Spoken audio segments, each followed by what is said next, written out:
যে টুর্নামেন্টে প্রধান অতিথি হিসাবে উপস্থিত ছিলেন আমাদের ভালুকা নির্মাণের স্বপ্নদ্রষ্টা। আমরা যাকে নিয়ে শয়নের সফরে যে কোনো সময় চিন্তা করি বাংলাদেশ জাতীয়তাবাদী দল বিএনপির ভালুকা উপজেলা শাখার দলভক্ত সংগ্রামী আহ্বায়ক, ময়মনসিংহ দক্ষিণ জেলা বিএনপির সংগ্রামী যুগ্ম আহ্বায়ক, সাবেক বাংলাদেশ চেয়ারম্যান ফোরামের সভাপতি জনাব মোর্শেদ আলম সাহেব। আরো লিখে রাখেন আজকের যে অনুষ্ঠানটি উদ্বোধন করলেন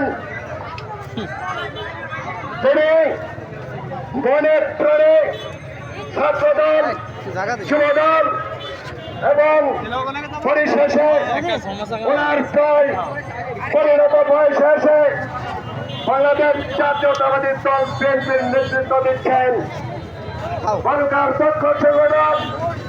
তিনি কোন দলীয় প্রোগ্রামে কোনদিন পিছপা হটেননি, যার মাধ্যমে আমরা ভালুকা তথা ময়মনসিংহের যে কোনো প্রোগ্রামের মেসেজ পেয়ে থাকি। সেই সংগ্রামী নেতা জনাব সালাউদ্দিন আহমেদ সাহেব। ভারতীয় বন্ধু, আপনারা অত্যন্ত